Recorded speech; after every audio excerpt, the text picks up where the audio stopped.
어, 우리 이번 주 시험 친 분들도 계시고 또 시험이 다가오는 분들도 계시는데 정말 고생 많으셨고 또 힘내서 또 마무리 잘 하시기를 바랍니다.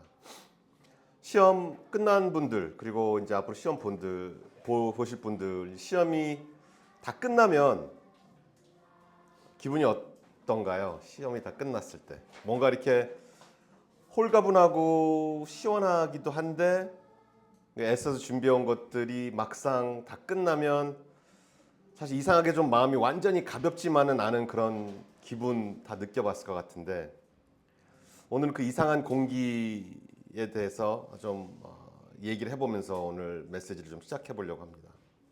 어쩌면 그 우리가 그동안 오랫동안 준비해온 일들이 끝나면 개운하지 않은 이유가 머릿속에 벌써 다음 문을 우리가 열기 시작해서 그러지 않을까 생각해 봅니다.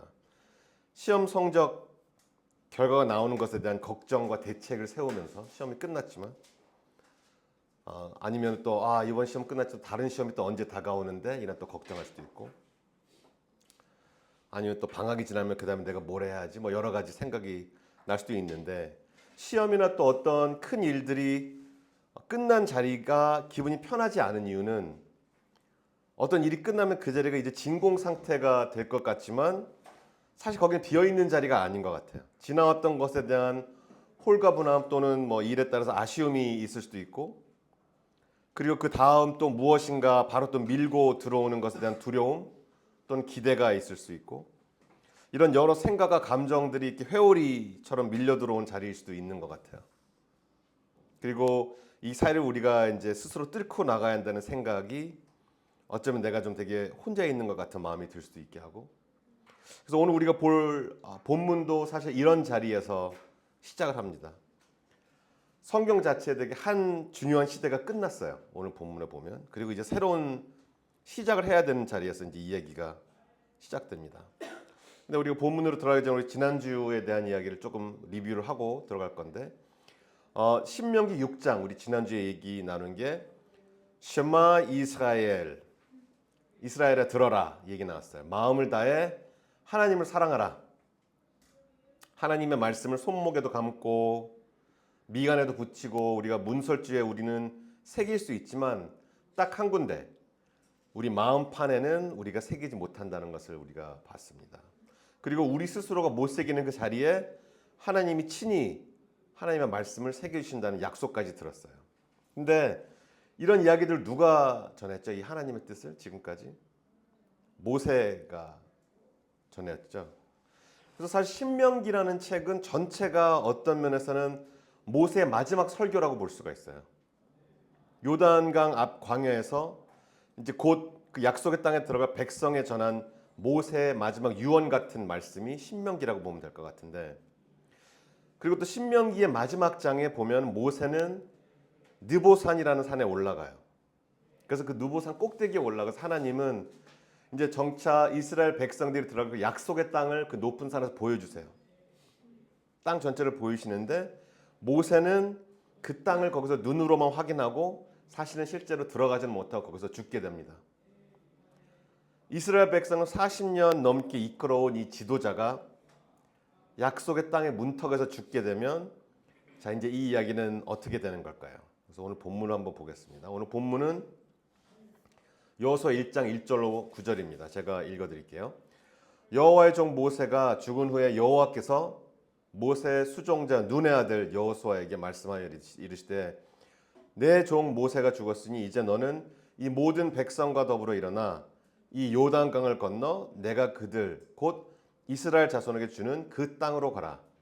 내가 모세에게 말한 바와 같이 너희 발바닥으로 밟는 그 곳은 모두 내가 너에게 주었노니 곧 광야와 이 레바논으로부터 큰 강 유브라데 강까지 해쪽 속에 온 땅과 또 해지는 쪽 대해까지 너의 영토가 되리라. 내 평생 너를 능히 대적할 자가 없으리니 내가 모세와 함께 있었던 것 같이 너와 함께 있을 것임이니라. 내가 너를 떠나지 아니하며 버리지 아니하리라. 강하고 담대하라. 너는 내가 그들의 조상에게 맹세하여 그들에게 주리라 한 땅을 이 백성에게 차지하게 하리라. 오직 강하고 극히 담대하여 나의 종 모세가 내게 명령한 그 율법을 다 지켜 행하고 우로나 좌로나 치우치지 말라. 그리하면 어디로 가든지 형통하리니 이 율법책을 내 입에서 떠나지 말게 하며 주야로 그것을 묵상하여 그 안에 기록된 대로 다 지켜 행하라. 그리하면 내 길이 평탄하게 될 것이며 내가 형통하리라. 내가 내게 명령한 것이 아니냐. 강하고 담대하라. 두려워하지 말며 놀라지 말며 네가 어디로 가든지 네 하나님 여호와가 너와 함께 하느니라 하시니라. 네. 또 이제 새로운 책의 첫 장입니다. 여호수아라는 책인데 새로운 시대의 첫 페이지예요. 그런데 그 첫 페이지를 여는 하나님의 첫 마디가 무엇인지 오늘 거기서부터 이제 말씀이 시작됩니다. 자, 여호수아서 전체를 여는 하나님의 첫 문장이 뭐냐면 내 종 모세가 죽었으니. 내 종 모세가 죽었으니는 위로가 아니에요. 아 이거 어쩌지 이제 너 어쩌냐 모세가 죽었다 이런 위로도 아니고 내 종 모세가 죽었으니 격려도 아니에요. 그래 그동안 열심히 했어. 이제 내 종 모세가 죽었다. 전략적인 브리핑도 아닙니다. 그러니까 우리 이제 새로 이렇게 계획을 짜보자 이런 게 아니라 그냥 단순한 사망 확인. 이 사망 확인이 아주 담백하게 그냥 확인으로 하나님께서 표현하신 이유가 따로 있는데 그건 우리가 잠시 후에 얘기를 해보고 일단 이 문장이 이스라엘에게는 얼마나 무거운 말이었는지 우리는 좀 짚어봐야 되는데 이스라엘에게 모세는 그냥 지도자가 아니었습니다. 홍해가 갈라질 때 그 홍해 가운데서 지팡이를 든 사람이 바로 모세였어요. 시내산에서 하나님의 말씀을 받아 내려온 사람도 모세였습니다. 40년 동안 광야에서 하나님과 백성 사이에서 정말 그 가운데서 모든 것을 중보했던 사람이 바로 모세였어요. 그리고 지금은 약속의 땅 바로 문턱 그 요단강 앞에 서 있는 이 세대를 생각해 보면 출애굽을 한 1세대는 우리 기억하시겠지만 정탐꾼들이 가서 약속의 땅을 보고 들어와서 여기 너무 무섭다 우린 못 들어간다 해서 막 울고불고 하나님을 우리를 죽이려고 여기 오셨다 해서 그 불신앙 때문에 1세대는 이제 약속의 땅에 못 들어간다 하나님이 말씀하셨어요. 40년이 지났고 1세대는 이제 다 죽었어요. 그리고 2세대들만 남았습니다. 그리고 2세대는 태어날 때부터 모세밖에 몰라요. 그리고 그들이 아는 신앙의 모든 것이 이 모세라는 창문을 통해서 들어왔다고 이제 우리가 생각을 해야 돼요. 그런데 모세가 죽었기 때문에 이제 이 세대에게는 그 창문이 신앙의 창문이 닫힌 것처럼 느껴질 수도 있는 상황입니다. 근데 우리가 이 자리에 있다면 제일 먼저 질문이 떠오르는 게 뭐냐면 그럼 이제 누가 우리를 이끌지? 모세가 없는데 하나님이 정말 아직도 우리와 함께 하시는 건 맞나? 이런 질문들이 당연히 생길 것 같아요. 그들에게 모세와 하나님은 거의 한 세트처럼 보였을 거예요. 왜냐하면 모세가 없는 하나님을 경험해 본 적이 없으니까. 그래서 모세가 죽었다는 것은 어쩌면 이들에게는 이야기 전체가 끝난 것처럼 들렸을 수도 있는 상황입니다. 그런데 하나님이 말씀하시는 그 문장을 우리가 다시 한번 볼게요. 내 종 모세가 죽었으니 여기 마침표가 아니라 문제 계속됩니다. 내 종 모세가 죽었으니 이제 너는 일어나 이 요단을 건너 그 땅으로 가라. 이 사망선이 담백한 이유가 하나님의 슬픔을 건너뛰신 것이 아니에요. 왜냐하면 신명기 34장에 보면 백성들이 모세가 죽은 뒤에 모세를 위해 30일을 애곡했어요. 그러니까 하나님은 이스라엘이 모세를 기억하고 애곡하라고 그 30일을 다 허락해 주셨단 말이에요. 하지만 하나님은 하나님께서 펼쳐나가신 이야기를 모세와 함께 그 무덤에 묻지 않으셨습니다. 왜냐하면 모세는 죽었지만 하나님의 약속은 아직까지도 멀쩡히 지속되고 있습니다. 변한 게 아무것도 없어요. 모세는 죽었지만 하나님의 계획은 한 걸음도 한순간도 멈추지 않습니다. 이 부분이 바로 오늘 메시지 전체의 축인데 하나님의 약속은 모세 위에 세워졌던 것이 아니에요. 40년 동안 모세가 약속을 들고 있는 것처럼 보였을 뿐이지만 모세가 무너진 날 밝혀진 것은 약속을 들고 계셨던 것은 그분은 처음부터 하나님이었다. 약속은 하나님의 것이었다. 모세가 아니었어요.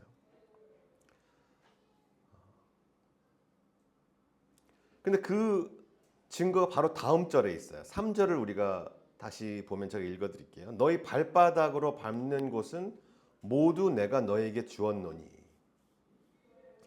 주겠다가 아니에요. 너희가 하는 거에 따라서 내가 줄 수도 있어가 아니라 주었노니예요. 완료형이죠. 이스라엘 백성은 아직 요단강을 건너지도 않았어요. 아직 첫 전투 시작도 안 했고 여리고 성벽은 아직 그대로 서 있는 상황이에요. 그런데 하나님의 이 문장의 문법 안에서는 그 땅을 이미 주신 땅이라고 말씀하시고 계세요. 이것이 바로 약속이 모세 위에 세워져 있지 않았다는 이제 이유인데 애초부터 이 약속은 사람이 수행할 수 있는 걸 위해 세워진 것이 아니었어요. 모세가 잘해서 유지되고 모세가 죽으면 무너지는 그런 약속이 아니에요. 하나님의 약속은 하나님이 직접 주시기로 하신 것 위에 세워져 있던 거예요. 그래서 사람이 바뀌어도 하나님의 약속은 그대로 있는 것이다. 그래서 우리가 이제 오늘 본문의 5절을 보면 뭐라고 하시냐면 내가 모세와 함께 있었던 것 같이 너와 함께 있을 것임이니라 라고 여호수아에게 하나님 말씀하세요. 이 같이 내가 모세와 함께 있었던 것 같이의 그 같이라는 한 단어가 여호수아에게 어떤 말이었는지를 한번 생각해 볼게요. 여호수아가 새로운 지도자로 세워지면서 물려받지 못한 것들이 있을 수도 있을 것 같아요. 왜냐하면 모세의 어떤 개인적인 실력, 모세는 애굽에서 왕궁에서 완전히 어렸을 때부터 훈련받은 사람이고 하나님을 직접 만난 사람이고 그리고 모세의 어떤 카리스마가 있을 수도 있고 홍해를 가른 것 같은 그런 기적들의 그 지팡이의 순간들에 대한 기억들이 모세와 항상 함께 있었죠. 이런 것들은 여호수아가 물려받을 수가 없겠죠. 새로운 지도자로서. 근데 여호수아가 물려받은 것 중에 그보다 훨씬 더 큰 것이 뭐냐면 바로 모세를 세우신 하나님을 물려받은 게 제일 중요한 거예요. 홍해 앞에 서 계셨던 그 함께가 사람은 바뀌었지만 지금 요단강 앞에서 다시 서 있는 거예요. 그래서 여호수아는 모세가 될 필요가 없어요. 모세를 흉내낼 필요가 없는 거예요. 왜냐하면 모세와 함께 있던 그 하나님은 여호수아와 지금 함께 하시겠다는 같은 하나님이시기 때문에 내가 너를 떠나지 아니하며 버리지 아니하리니 이것이 새 시대의 기초가 되는 약속이에요. 이거 새 지도자의 어떤 실력과는 어떻게 생각하면 무관한 거예요.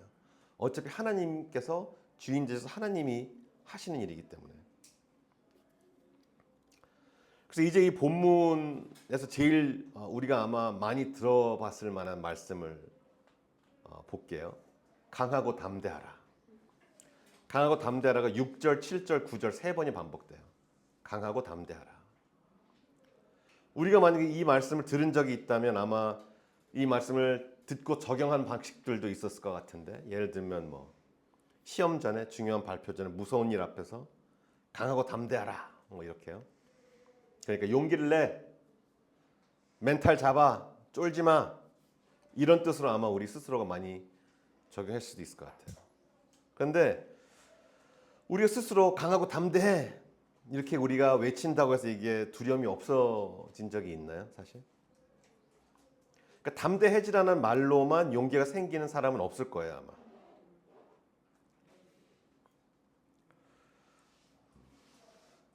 그런데 우리가 다 아는 사실이지만 오늘 본문을 자세히 보면 하나님은 그런 식으로 말씀하신 적이 없으세요. 오늘 9장 문장을 전체로 보면은 강하고 담대하라, 두려워하지 말며 놀라지 말라. 네가 어디로 가든지 내 하나님 여호와가 너와 함께 하느니라. 이게 전체 문장이에요. 명령 뒤에 매번 근거가 붙어 있어요. 담대하라. 뭐냐면 내가 함께 있으니까. 담대함은 내 안에서 짜내는 것이 아닙니다. 담대함은 하나님의 임재에서 흘러나오는 것이에요. 이 순서가 되게 중요하다고 생각합니다. 하나님은 담대해지면 함께 해주시겠다고 하지 않으셨어요. 내가 함께 있으니까 담대하라고 하셨습니다. 우리가 어떤 큰 일을 앞두고 있을 때 무엇인가를 내가 내 힘만으로 만들어내야 하는 그런 각오, 이미 무엇인가를 받은 것 안으로 들어가는 각오와는 다른 각오인 것 같아요. 우리가 어떤 상황을 보고 이 일 임하냐에 따라서 우리 걸음의 무게가 자체가 다를 것 같아요. 그러니까 다시 한번 좀 정리해드리면 내가 내 힘만으로 뭔가를 만들어야 되는 이런 상황과 이미 무엇인가를 받은 것 안으로 내가 들어가는 건 다르다는 거죠. 근데 여호수아가 부름받은 걸음은 이제 두 번째 후자였어요. 이미 하나님께서 주었다라고 하는 것으로 이제 가는 거죠. 그러니까 쉽게 얘기하면 하나님께서 우리가 하나님의 의지를 하면 정말 우리가 담대히 용감하게 싸울 수가 있는 약간 그런 구조라고 생각하시면 될 것 같습니다. 근데 우리가 8절을 보면 우리가 좀 정직하게 좀 생각해 볼 구절이 있는데 8절에 주야로 그것을 묵상하여 그 안에 기록된 대로 다 지켜 행하라. 그리하면 내 길이 평탄하게 될 것이며 네가 형통하리라. 분명히 또 하나님께서 다 주었다고 말씀하셨는데 갑자기 또 이 절을 들으니까 결국 또 조건이 있네. 결국 내가 잘해야 되는 거네. 그런 생각이 들 수도 있는데 그렇게 읽으면 우리가 지금까지 한 이야기가 다 무너져요. 그러니까 우리가 제대로 봐야 되는데 하나님이 여호수아에게 주신 것이 정확히 무엇인지를 다시 보겠습니다. 하나님 주신 것은 전쟁 매뉴얼이 아니에요. 성벽 공략법이 아닙니다. 군사훈련 계획이 아니에요. 하나님이 주신 것은 말씀이에요. 하나님이 누구신지, 하나님께서 무엇을 약속한지가 적힌 어떤 그 내용이죠. 즉 하나님의 명령은 이것이에요. 매일 밤낮으로 내가 누구인지 다시 기억해라. 그래서 이렇게 보면은 우리가 묵상하는 이 말씀 묵상은 우리의 승리를 만들어내는 조건이 아니에요. 하지만 하나님을 향한 그 말씀의 묵상은 하나님 임재 안에 머무는 자리. 우리는 그 차이를 잘 알고 기억해야 되는데 전쟁은 분명히 하나님이 하시는 것이라고 말씀은 우리에게 얘기해주고 있습니다.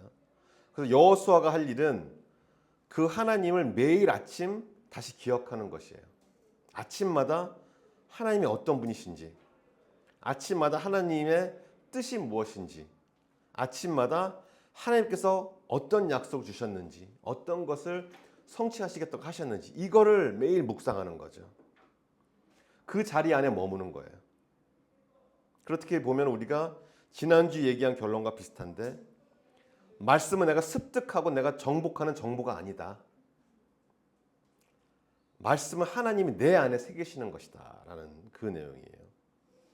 그래서 우리가 시편을 필사하는 것을 우리가 지금 도전한 이유도 같습니다. 우리가 필사를 잘 쓰면 하나님이 그 대가로 우리에게 뭘 잘해 주셔서 우리가 하는 게 아니라 우리가 말씀 앞에 서서 하나님께서 새기시는 그 손 앞에 우리의 마음을 가져다 두는 것이라고 우리가 지난주에 얘기를 했고 그래서 우리가 이 차이를 잘 알아야 되는 것 같아요. 우리가 말씀을 읽고 말씀을 쓰는 행위가 바로 우리 마음을 하나님이 읽고 쓰실 수 있도록 하나님 앞에 펼치는 행위다.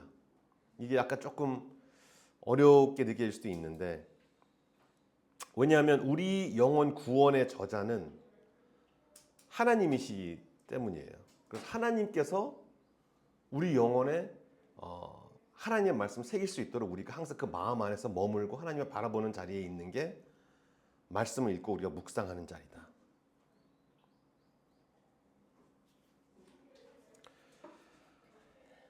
그리고 이제 오늘 본 본문이 이제 맨 끝에 내미는 것이 하나가 있는데 여호수아라는 이름이에요. 히브리어로 여호수아는 히브리어로 그냥 읽었을 때는 예슈아거든요. 예슈아. 예슈아는 뜻은 여호와는 구원이시다라는 뜻인데 이 예슈아라는 이름이 우리가 너무 잘 아는 이름이에요. 헬라어로 읽으면은 예수님이에요. 예수님하고 여호수아는 이름이 똑같아요. 둘 다 예슈아예요. 몇 주 전 우리가 민수기에서 이미 들었던 말이 있죠. 예수님은 더 나은 여호수아다. 그때는 이게 약속처럼 들렸단 말인데 오늘은 그 약속이 어떤 면에서 그림처럼 좀 실제로 펼쳐지는 상황인데 한번 우리 그려볼게요. 율법을 준 모세는 약속의 땅 밖에서 그 앞에서 죽었어요. 못 들어가고. 그리고 예슈아라는 이름을 가진 사람 여호수아죠. 여호수아가 백성을 데리고 실제로 이제 그 땅에 들어가는데 우리 민수기에 봤던 그 손 기억하죠? 이스라엘 백성을 해치려는 줄 알았던 그 손.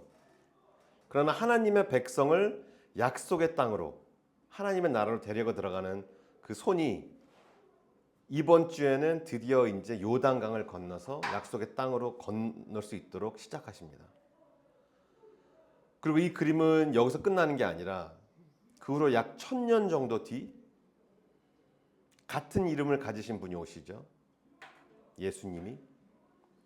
그분도 백성 앞에 서서 아무도 건너서 돌아올 수 없는 그 강 앞에 서십니다. 죽음이라는 강이죠. 십자가에서 그분이 죽으셨어요. 그리고 그날 예수님의 제자들에게는 그것이 모든 것이 끝나는 것처럼 보였겠죠. 아까 우리가 모세가 죽었으니라고 한 그 문장의 시작처럼 예수가 죽었으니라고 생각하고 거기에 마침표를 찍을 수 있어요. 하지만 우리는 이제 알잖아요. 하나님의 문장은 거기서 멈추지 않았다. 모세가 죽었으니에서 멈추지 않은 것처럼 예수가 죽었으니에서 멈추지 않고 사흘 만에 살아나서 내 백성을 죽음의 강을 데리고 건너가서 하나님 나라로 들어가게 하신 것이죠. 그래서 예수님은 죽음의 강을 먼저 건너시고 우리를 데리고 들어가시는 더 나은 여호수아이시다. 모세가 죽어도 약속이 죽지 않았던 것처럼 예수님이 죽으셨을 때도 약속은 죽지 않았다. 어쩌면 그 죽음 자체가 약속이 성취되는 것이었다고 우리가 생각해 볼 수도 있을 것 같습니다. 이제 우리가 다시 우리 자리로 말씀으로 돌아와서 보면 어쩌면 우리에게도 각자 우리 마음속에 모세가 있을 수도 있을 것 같아요.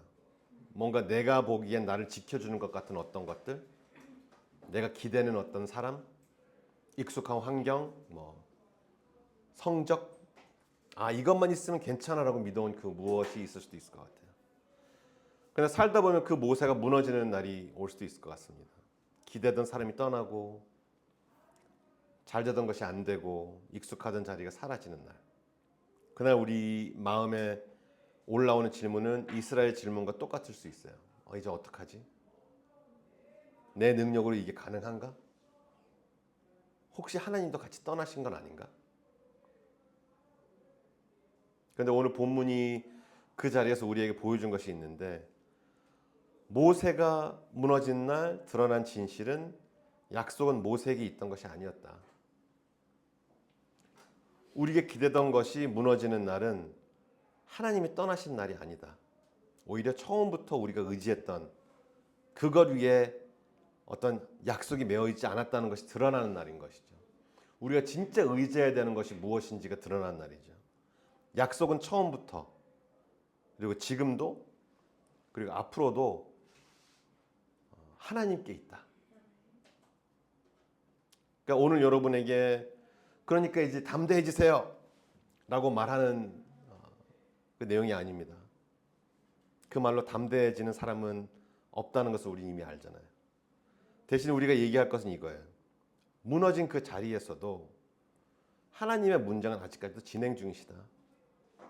죽었으니 그 뒤에 아직 그 문장 다음에 연결되는 말들이 있는데 오늘 말씀의 한 문장으로 정리한 내용은 모세는 죽었다. 그러나 약속은 죽지 않았다. 강하고 담대하라는 말씀을 지킬 힘은 우리에게 없다. 요단 강을 건널 길도 우리에게 있지 않다. 그런데 그 모든 것에 그 모든 것이 애초에 한 번도 우리에게 요구된 적이 없어요. 너는 강하고 담대해야 돼.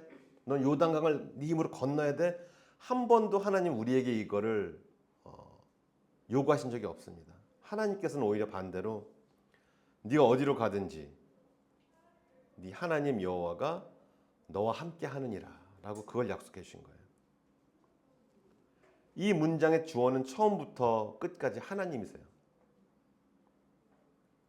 그 하나님이 더 나은 여호수아이신 예수님 안에서 오늘도 우리를 데리고 건너가고 계십니다. 기도하겠습니다.